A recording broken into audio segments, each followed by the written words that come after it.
Assalamualaikum warahmatullahi wabarakatuh. Alhamdulillahi rabbil alamin. Allahumma salli wa sallim wa barik ala hadzal nabiyil karim nabiyina Muhammadin wa ala alihi wa ashabihi wa man ittaba hudahu ila yaumiddin. Asyhadu an la ilaha illallah al-malikul haqqul mubin wa asyhadu anna Muhammadan abduhu wa rasuluh al-mab'uts rahmatal alamin. Babu man tabarraka bisyajaratin aw hajarin wa nahwihima. Ini bab tentang orang yang bertabaruk atau barang siapa yang bertabaruk kepada sebuah pohon atau sebuah batu atau semisal keduanya maka hukumnya adalah musyrik.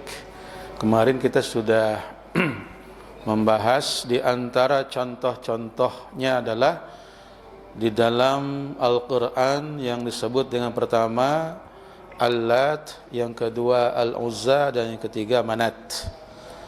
Al-Lat itu berupa batu atau batu nisan dari kuburan seseorang yang bernama Lat. Itu orang soleh di waktu hidupnya yang suka membuat adonan tepung roti dan dibagi-bagikan kepada orang-orang yang naik haji, berhaji ya, pada zaman jahiliyah. Ya, kemudian Al-Uzza itu bentuknya adalah 3 batang pohon yang di puncaknya itu atau di atas 3 batang pohon itu dibuat sebuah bangunan atau pondokan, tempat kuncen berdiam di sana. Yang pohon itu disembah-sembah ya, dianggap keramat. Kemudian Manat itu berupa patung berhala atau arca. Arca itu artinya patung yang dibuat secara khusus untuk tujuan disembah. Sampai sekarang arca itu masih ada ya, di dunia ini. Itu berbeda dari patung biasa yang ditujukan untuk seni, tapi arca ini patung yang khusus dibuat oleh manusia dengan tujuan untuk disembah. Sekarang yang berikutnya akan kita bahas adalah contoh sesembahan berupa pohon ya, yang terdapat masih pada zaman jahiliyah. Ini terdapat pada sebuah hadis ya, saya bacakan hadisnya. An Abi Waqidin Al-Laitsi qala kharajna ma'a Rasulillah sallallahu alaihi wasallam ila Hunain wa nahnu hudatsa'u ahdin bi kufrin walil musyrikina sidratun yaqifuna indaha wa yanwituna biha aslihatahum yuqalu laha zatu anwatin famararna bisidratin faqulna ya Rasulullah ij'al lana zata anwatin kama lahum zatu anwatin. Faqala Rasulullah sallam Allahu akbar innaha sunan. Qultum wallazi nafsi biyadihi kama qalat banu Israilu li Musa ij'al lana ilahan kama lahum alihatun.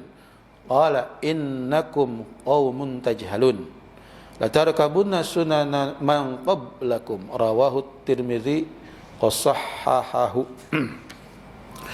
Dari sahabat Abu Waqid. Abu Waqid ini kunyah, nama sebutannya, bukan nama asli. Adapun nama aslinya adalah Al-Harits bin Auf ya, Al-Harits bin Auf. Nah ini kunyah-kunyah ini sekarang ini nampaknya sedang tren ya di kalangan kelompok tertentu ya. Ya, biasanya menggunakan nama anaknya. Kalau anaknya Farid maka bapaknya itu menyebut dirinya Abu Farid ya. Ini sebetulnya tidak ada semacam perintah gitu ya.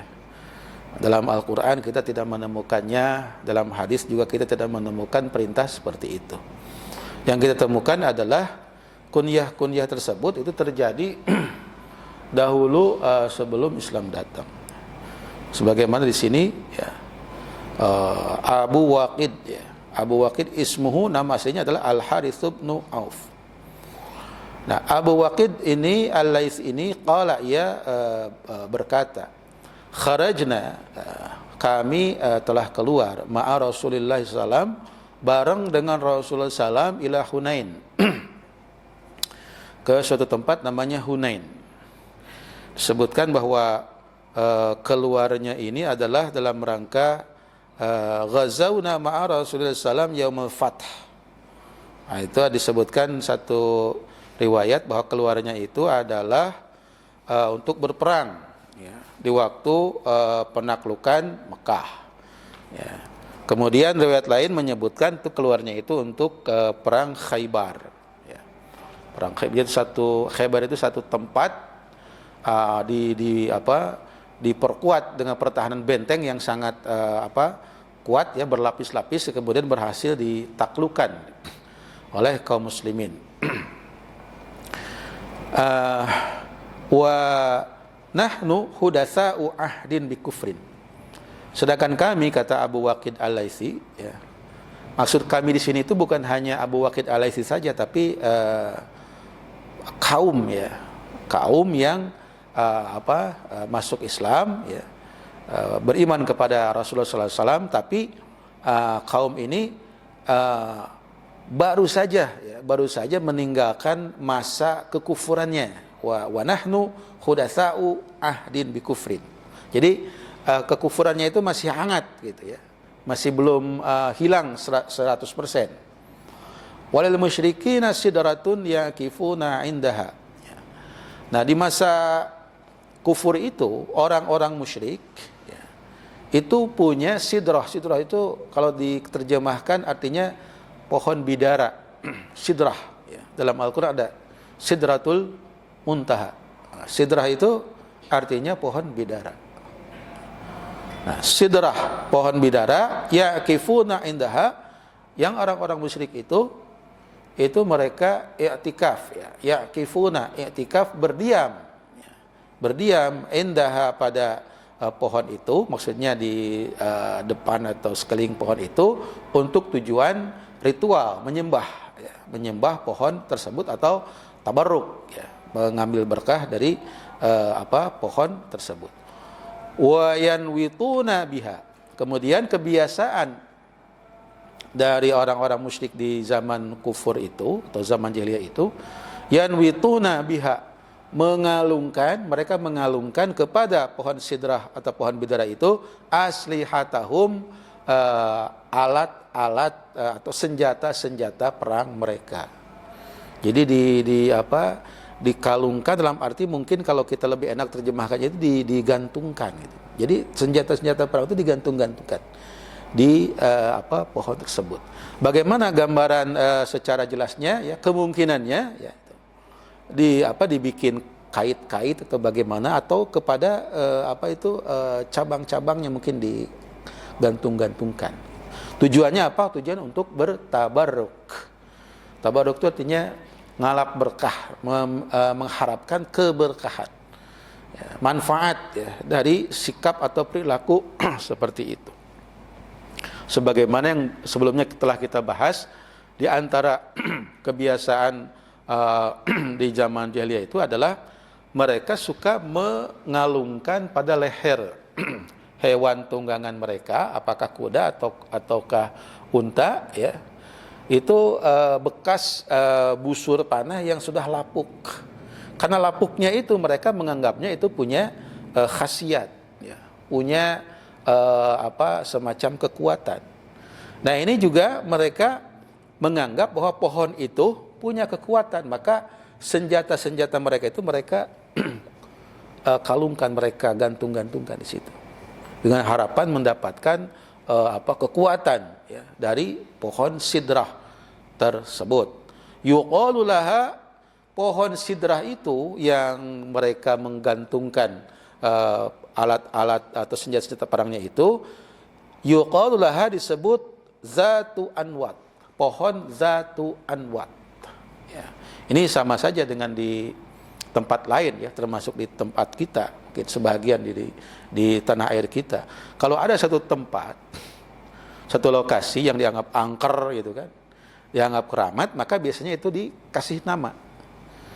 Nah ini zaman dulu itu disebutnya itu Zatu Anwat, sebuah pohon yang dianggap punya keberkahan, disebut Zatu Anwat. Ini garis bawahnya begini, bahwasanya hal demikian itu merupakan kebiasaan di zaman jahiliyah, ya, tidak pernah diperintahkan, ya, dalam agama, tapi dikarang-karang, ya, berdasarkan perasaan orang-orang, sebagaimana mereka membuat kreasi atau mengadakan Al-Uzza, Manat, dan apa itu yang sebelumnya itu Lata itu, ya. Nah kemudian famararna bisidrah, kata Abu Waqid Al-Laitsi, maka kemudian kami melewati sebuah sidrah, sebuah pohon bidara. Ini bukan pohon bidara yang dimaksudkan dengan yang diceritakan sebelumnya, tapi ini sembarang pohon bidara, ya. Jadi seolah-olah begini, ketika melewati pohon bidara seperti itu, langsung teringat Abu Waqid Al-Laitsi ini kepada kebiasaan kaumnya di masa jahiliyah tersebut, ya, langsung teringat. Faqulna, maka kemudian kata Abu Waqid Al-Laitsi, kami berkata, ya Rasulullah, wahai Rasulullah, ij'al lana zata anwatin, ya, buatkanlah untuk kami, ya, maksudnya buatkanlah untuk kami ini adalah syariatkanlah untuk kami zata anwatin, ya, sebuah pohon, ya, yang seperti zat anwat yang dianggap punya keberkahan oleh orang-orang di masa jahiliyah tersebut. Kama lahum zatu anwat, sebagaimana mereka, ya, punya zatu anwat, ya. Ini para sahabat ini, ya, yang baru saja meninggalkan masa kekufurannya itu punya anggapan bahwa jika Rasulullah SAW mengiyakan, gitu ya, mengiyakan, maka tentunya berarti pohon sidrah ini, ya, punya keberkahan, ya. Tetapi, ya, jika Rasulullah melarang, berarti, ya, pohon sidrah tersebut, ya, tidak memiliki kekuatan apa-apa, tidak bisa menciptakan dan tidak bisa memberi rezeki. Nah, itu keterangan yang didapat dari kitab Fathul Majid ini. Nah, bagaimana jawaban Rasulullah SAW? Faqala Rasulullah SAW, maka Rasulullah menjawab, Allahu Akbar. Dalam riwayat lain Rasulullah menjawab Subhanallah, dalam rangka tanzihan, ya, menyucikan Allah dari perkiraan-perkiraan atau keyakinan-keyakinan atau dugaan-dugaan dari para sahabat tersebut. Kata Rasulullah, innahas sunan, itu adalah kebiasaan-kebiasaan orang-orang di masa dulu, masa jahiliyah dulu. Qultum, yang kalian ucapkan tadi, kata Rasulullah, walladzi nafsi biyadih, demi zat yang jiwaku berada di tangannya, kama qalat Banu Israel, itu persis seperti yang dikatakan oleh Bani Israel li Musa kepada Nabi Musa AS dalam Al-Quran surat Al-A'raf ayat 138. A'udzubillahi minasyaitonirrajim, ij'al lana ilahan kama lahum alihah, wahai Musa, buatkanlah bagi kami, maksudnya jadikanlah syariat buat kami, ilahan, ya, patung-patung sesembahan, kama lahum alihah, sebagaimana mereka punya patung-patung sesembahan. Qala innakum qaumun tajhalun, maka Musa menjawab, sungguhnya kalian itulah orang-orang yang tidak mengetahui perkara yang hak, ya. Saya tadi baca dalam tafsir As-Sa'di, ya, bahwasanya ketika Bani Israel itu sudah bisa melewati laut, maksudnya adalah Laut Merah, ya, setelah diselamatkan oleh Allah Subhanahu wa taala dari musuh mereka yaitu Firaun beserta bala tentaranya, ya, kemudian Allah membinasakan Firaun dan bala tentara tersebut, ya, sedangkan Bani Israel itu menyaksikan bagaimana Firaun dan bala tentaranya itu ditenggelamkan oleh Allah. Ya, fa'atau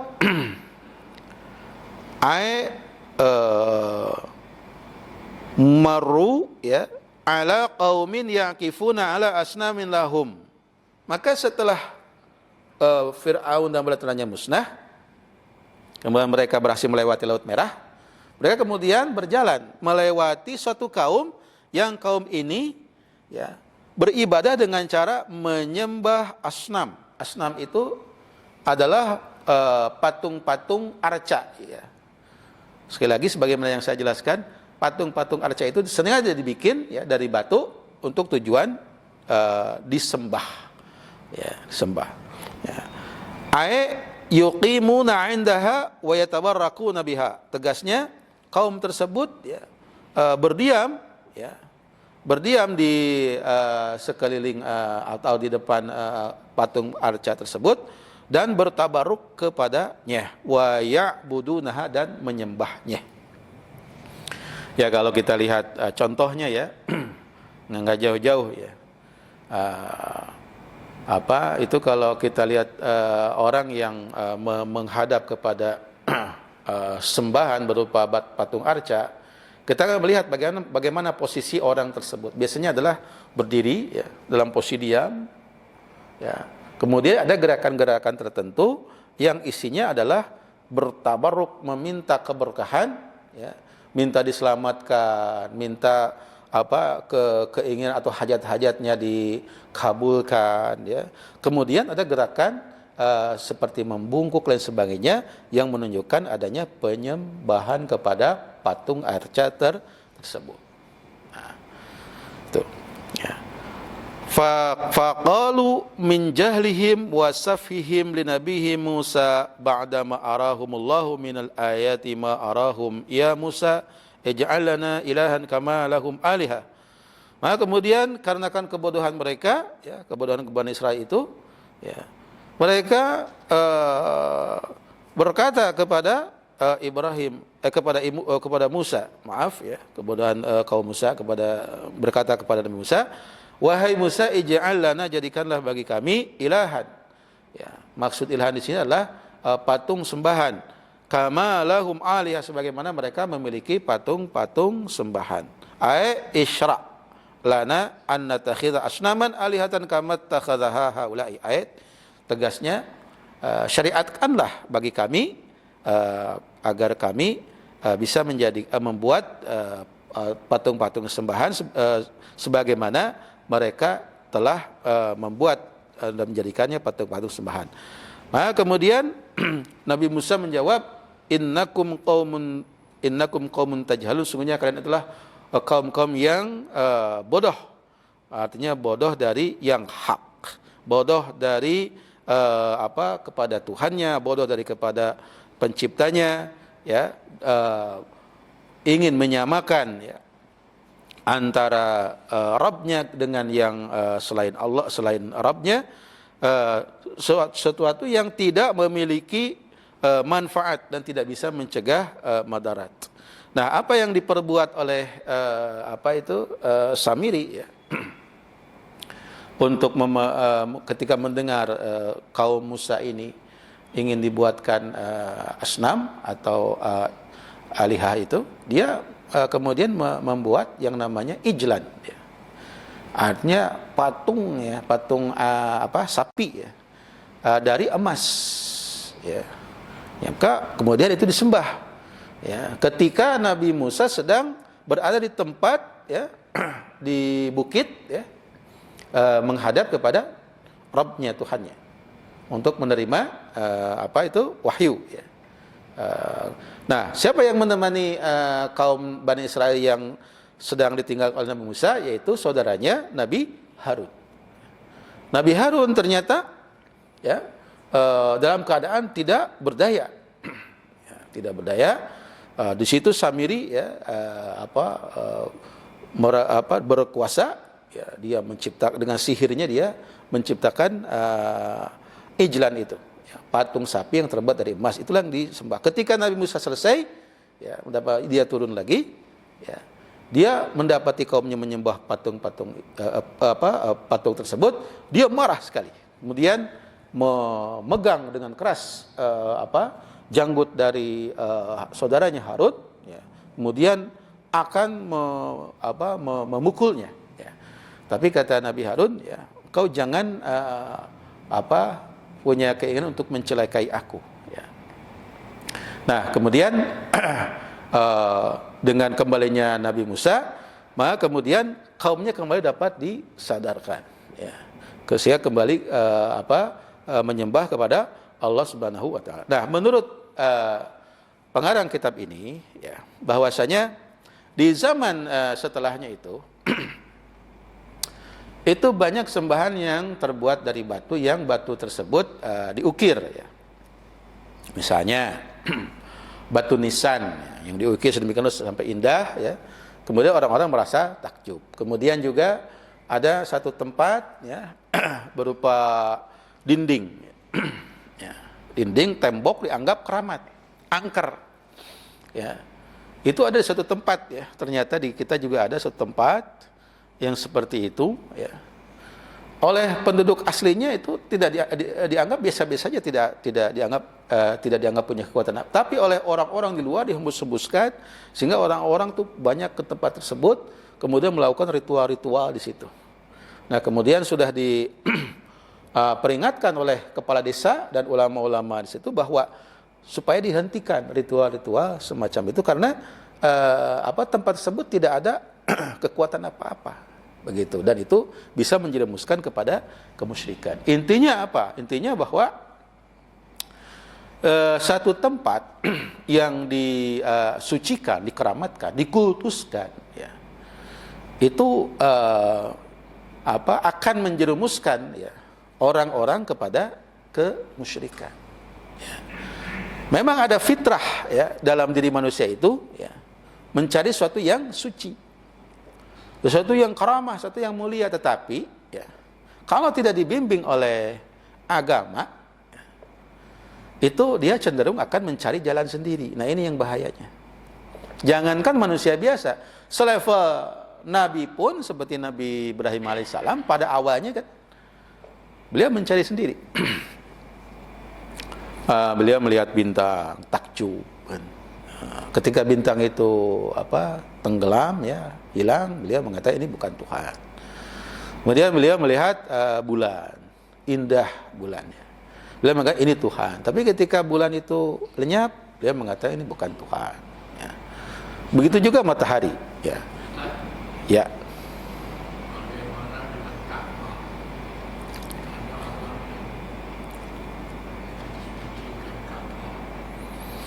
Ya, ini pertanyaan biasanya ditujukan oleh mereka yang ingin menanamkan keraguan-raguan, ya, kepada umat Islam.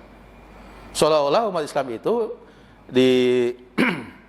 persepsikan, gitu kan, sedang menyembah bangunan Ka'bah. Ya. Padahal, ya, Ka'bah itu merupakan jihah, kiblah, arah, bukan sesuatu yang disembah.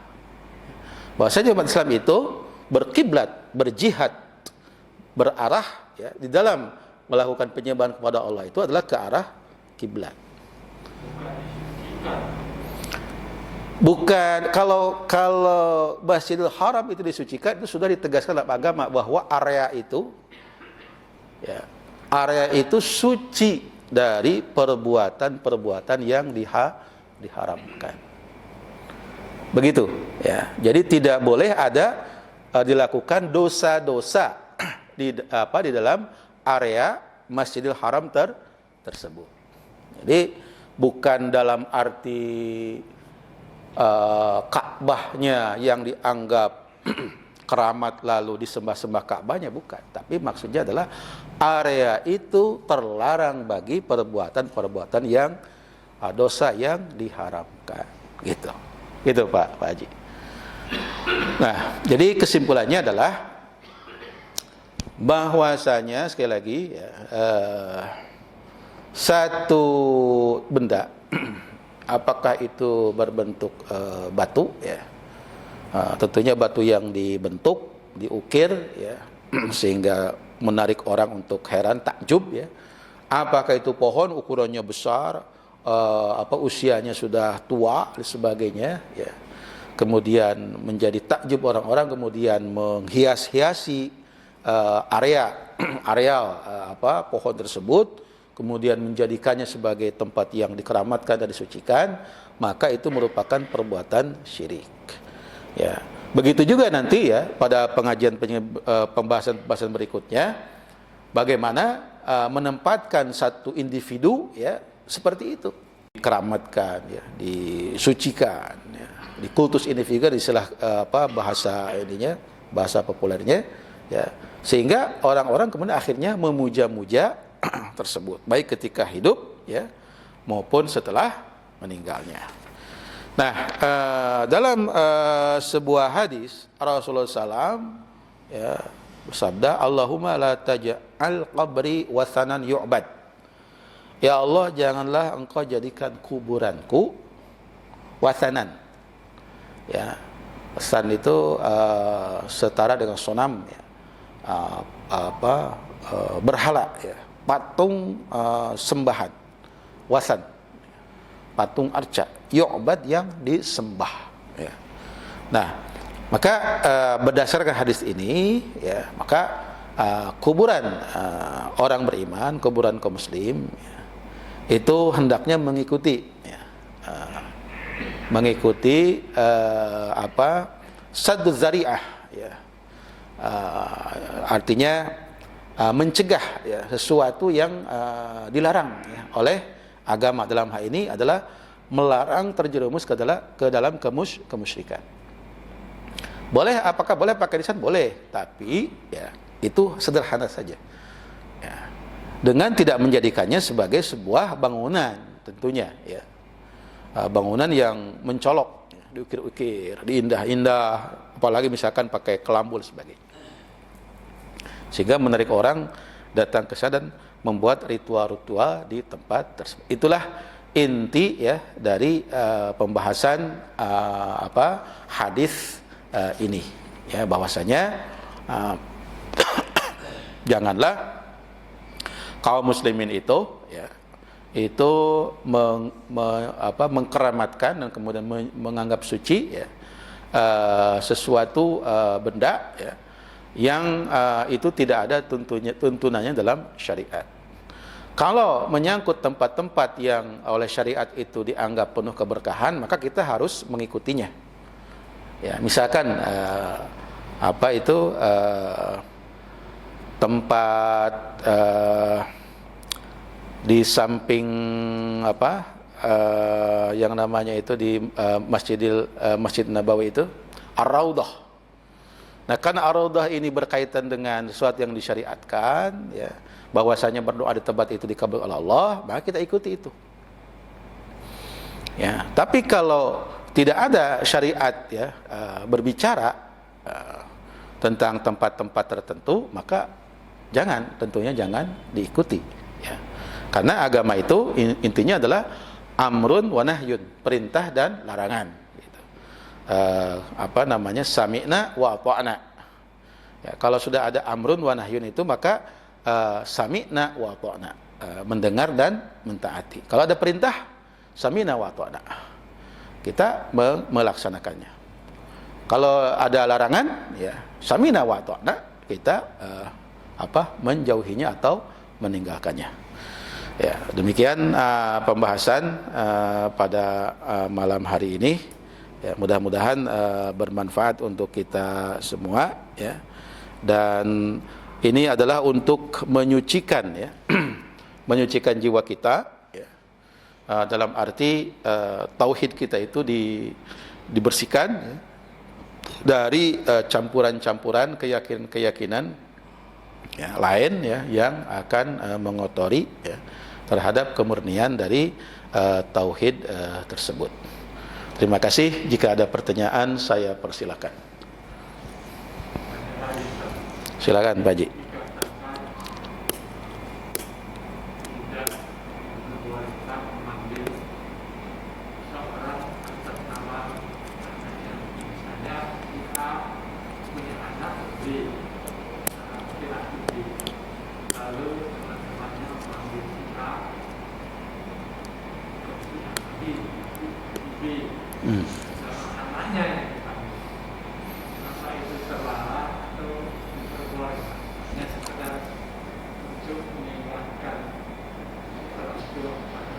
Ya, itu jatuhnya mubah.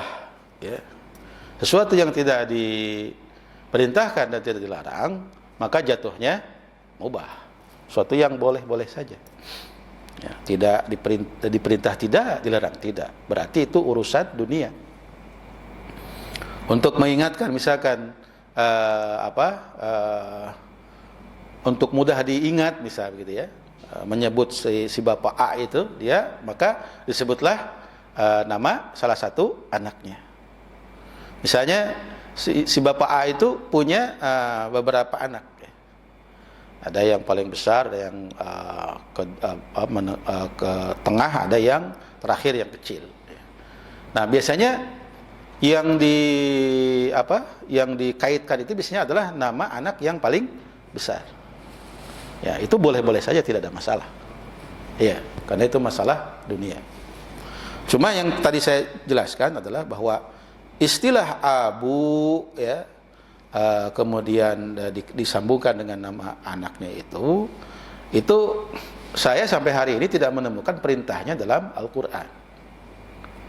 Demikian juga dalam hadis. Tapi yang ditemukan itu adalah istilah tersebut, ya, terkait dengan kebiasaan atau adat orang Arab. Nah, begitu. Ya. Misalkan di sini tadi Abu Waqid, ternyata nama aslinya adalah Al Harits ibnu Auf. Begitu. Hanya kemudian saya suka melihat gitu ya, fenomena ini menyebar di salah satu kelompok. Ya. Nama aslinya misalkan Purwanto. Ya. Purwanto. Dia punya anak misalnya Abidin. Ya. Maka kemudian dia menamai dirinya Abu Abidin. Padahal nama aslinya adalah Purwanto. Gitu. Nah itu. Ya. Jadi bapaknya Abidin.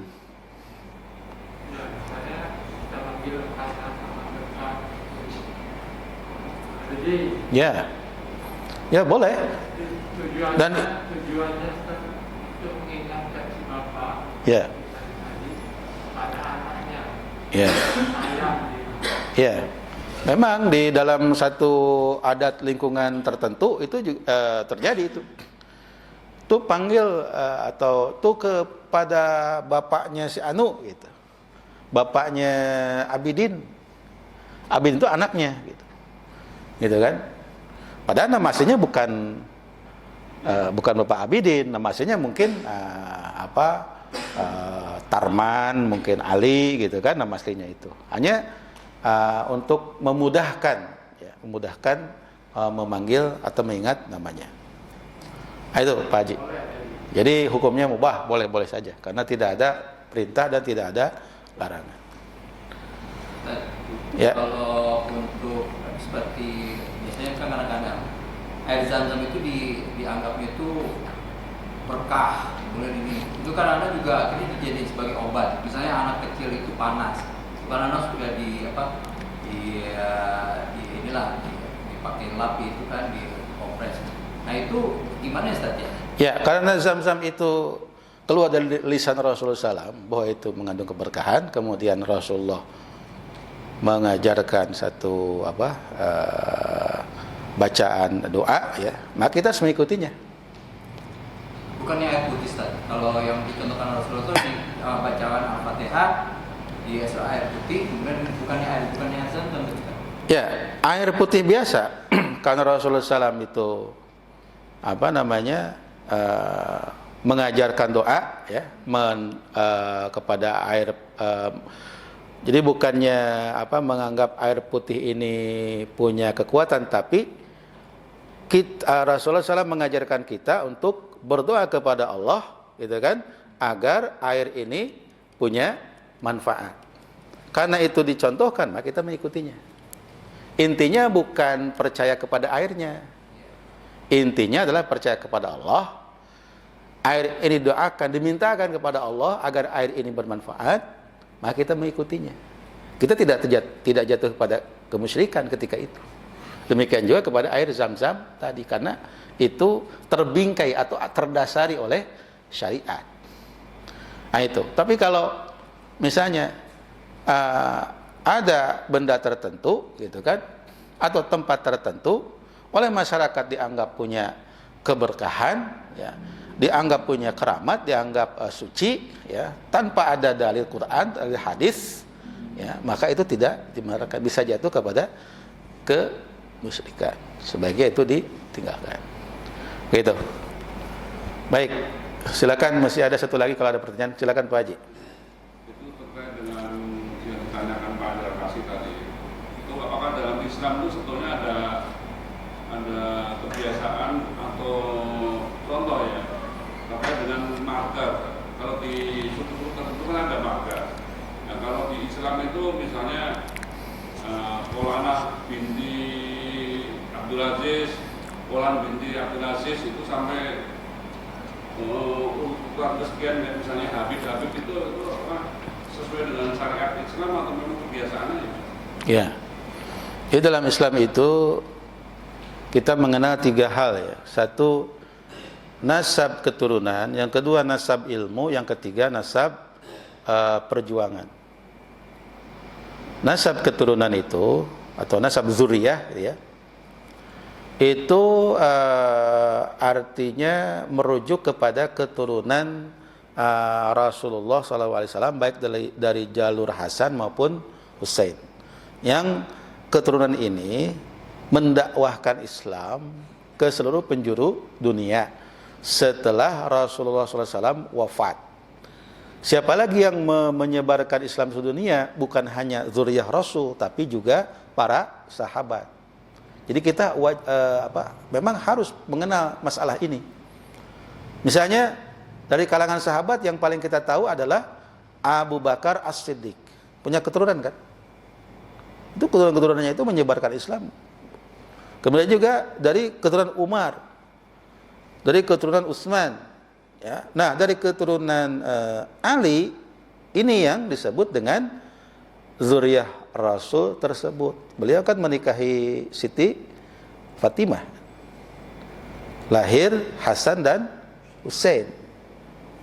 Begitu. Ya, hanya nanti dalam perjalanan sejarahnya kita harus mempelajari, di situ ada pergolakan di masa Syiah. Ini nanti perlu usaha sendiri ya untuk mendalami itu. Bukan berarti Hasan Husain itu Syiah, bukan. Tapi di situ ada peristiwa sejarah nanti terkait dengan Syiah, gitu kan. Nah, jadi ada yang zuriyah Rasul, ya, yang disebutkan itratun Nabi, ya. Ada yang bukan zuriyah Rasul, para sahabat. Seluruhnya itu mengembangkan Islam ke seluruh dunia. Itu nasab ya. Nah, di Indonesia yang mencatat nasab atau zuriyah Rasul itu namanya Rabitah Alawi. Rabitah Alawiyah di Jakarta Selatan ya. Di kalau kita ke Kampung Rambutan, Pasar Rebo, kemudian jalan ke arah Pasar Minggu. Nah, di situ ada kantor Rabitah Alawi. Itu yang melakukan pencatatan zuriyah Rasul. Saya pernah berdiskusi. Saya ajukan sebuah nama, Sayyid Husain bin Abdullah Maju Bening, Pekalongan. Tidak ada yang tahu. Apa masalahnya? Masalahnya pencatatan tersebut belum sempurna. Jadi memang ada keturunan Rasul itu yang tidak tercatat namanya dalam Rabitah tersebut. Itu kan pohon silsilah, ya kan? Itu. Nah, kemudian yang kedua nasab ilmu. Kita mengistilahkannya yang populer itu namanya sanad ilmu. Ya, misalnya sanad ilmu tafsir, ya kan? Zaman generasi awal, asabiquna awalun, gitu kan? Itu dari Nabi ke sahabat, ke tabi'in, ke tabi'in. Nah, setelah itu zaman khalaf, terus berantai. Itu sanad ilmu. Terus sanad ilmu hadis, sama juga begitu, berantai. Kan rawi-rawi hadis yang mula-mula itu kan sahabat. Ada sahabat Abu Hurairah, ada sahabat Abu Dzar Al-Ghifari, ya. Banyak lagi. Ya. Nah, itu terus sampai saat ini itu sambung menyambung sanad, mata rantai istilahnya. Yang ketiga adalah sanad perjuangan, sanad dakwah. Apa yang diwariskan oleh Nabi Sallallahu Alaihi Wasallam? Satu, ilmu. Yang kedua, perjuangan. Jadi bukan hanya mengaji, tapi juga berjuang. Berjuang di sini maksudnya adalah menyebarkan dakwah Islam. Nah, kalau hanya mengaji, ya cukup di masjid, cukup di kelas-kelas, cukup buka kitab, itu namanya mengaji, mengilmu gitu. Kalau istilah pesan itu bertabahur katanya. Bertabahur artinya menyelami samudra ilmu melalui mengkaji kitab. Nah, tapi yang dinamika yang sebenarnya adalah di lapangan yang namanya perjuangan mendakwahkan Islam. Ya. Kalau kita ajar atau jalan lalu kita ajar, lalu kita ajar, sama-sama itu. Ya. Ini kan mengajak itu fardiyah dan secara ijtimai. Fardiyah itu artinya pribadi-pribadi terikat, ud'u ila sabil rabbik. Pribadi-pribadi terikat kewajiban oleh ayat ini, ud'u, ajaklah olehmu. Siapa saja manusia, ila sabil rabbik, kepada jalan Tuhanmu. Kalau jalan Tuhan berarti jalan kesucian, yang maksud adalah Islam.